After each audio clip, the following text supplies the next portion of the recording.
Hello buddies, welcome back to my channel. అందరూ ఎలా ఉన్నారు? నేనైతే చాలా బాగున్నాను. ఈరోజు ఈ వీడియోలో నేను ఉడిపి స్టైల్ సాంబార్ని ఇంట్లోనే టేస్టీగా ఎలా తయారు చేయాలో చూపిస్తాను, వచ్చేయండి. నేను ప్యాన్ పెట్టుకొని ఆయిల్ హీట్ చేసుకున్నాను. తర్వాత పచ్చి కొబ్బరి ముక్కల్ని యాడ్ చేసుకుంటున్నాను. కొంచెం ధనియాలు, కొంచెం ఎండుమిర్చిని కూడా యాడ్ చేసుకుంటున్నాను. ఈ ఎండుమిర్చి మనకి కారం ఎక్కువగా ఉంటుంది, మీరు చూసి యాడ్ చేసుకోండి. అండ్ మినప్పప్పుని కూడా యాడ్ చేసుకుంటున్నాను. దీంతోపాటు కొన్ని మిరియాలని అండ్ కొంచెం పచ్చిశనగపప్పును కూడా యాడ్ చేసుకుంటున్నాను. మీరు కావాలంటే పచ్చిశనగపప్పుతో పాటు కొంచెం కందిపప్పు, కొంచెం పెసరపప్పు కూడా యాడ్ చేసుకోవచ్చు. ఒక స్పూన్ జీలకర్రను కూడా యాడ్ చేసుకుంటున్నాను. వీటితో పాటు ఒక స్పూన్ మెంతులు యాడ్ చేసుకోండి. నేను వీడియోలో స్కిప్ అయింది, మీరు యాడ్ చేసుకొని మంచిగా ఫ్రై చేసుకోండి. ఇవి ఫ్రై అయినప్పుడే మంచి స్మెల్ వస్తుంది. అవి మిక్సీ జార్లోకి తీసుకొని చింతపండుని నానబెట్టుకొని ముందుగానే ఉంచుకున్నాను. నేను ఫ్రై అయిన వాటిని చింతపండుని మిక్సీ జార్లో వేసుకొని మెత్తగా పేస్ట్ చేసుకోండి. నేను వెజిటేబుల్స్ని ముందుగానే ముక్కలుగా కట్ చేసుకొని పక్కన పెట్టుకున్నాను. మీరు కూడా అలాగే చేసుకోండి. ముందుగా ప్యాన్ పెట్టుకొని దానిలోకి ఆయిల్ హీట్ చేసుకొని పోపు దినుసుల్ని యాడ్ చేసుకుంటున్నాను. అవి కొంచెం వేగిన తర్వాత కరివేపాకును కూడా యాడ్ చేసుకోండి. కరివేపాకు మంచి ఫ్లేవర్ని ఇస్తుంది. తర్వాత నేను కొంచెం మెంతులను కూడా యాడ్ చేసుకుంటున్నాను. ఇది ఆప్షనల్, మీకు కావాలంటే యాడ్ చేసుకోవచ్చు. తర్వాత ముక్కలన్నిటిని యాడ్ చేసేసుకొని మంచిగా ఒకసారి తిప్పుకోండి. వీటిని కలుపుకున్న తర్వాత ఈ లోపు నేను ముద్దపప్పుని ముందుగానే ప్రిపేర్ చేసుకొని మ్యాష్ చేసుకొని పక్కన ఉంచుకున్నాను.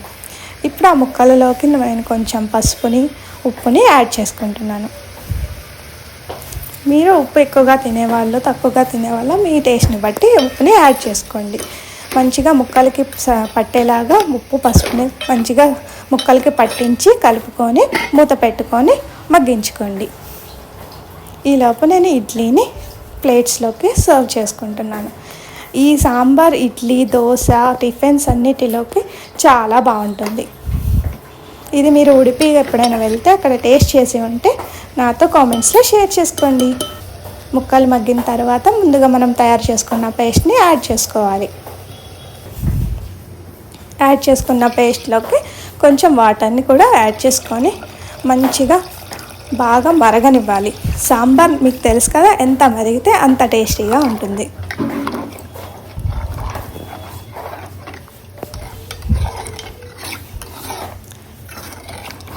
ఇది మంచిగా మరిగిన తర్వాత 2 పొంగులు వచ్చిన తర్వాత మాత్రమే ముద్దపప్పుని యాడ్ చేసుకోండి.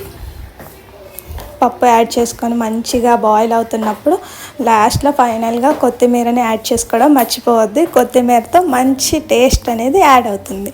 నేను ఇంగువని కొంచెం లాస్ట్లో కూడా యాడ్ చేసుకుంటున్నాను. మీరు ముందుగా అయినా పోపులో కూడా యాడ్ చేసుకోవచ్చు. అండ్ ఉడికిపోయిన మెత్తటి వేడి వేడి ఇడ్లీ తీసుకొని మంచిగా నెయ్యి తట్టించి సాంబార్తో తింటే ఉంటుంది. చూసుకోండి మీరే. ఇంకా ఇలా తయారు చేసిన సాంబార్ చాలా చిక్కగా టేస్టీగా ఉంటుంది. మీరు ఒకసారి ఇంట్లో ట్రై చేసి నాతో ఎలా ఉందో కామెంట్స్లో షేర్ చేసుకోండి. అంతే వీడియో.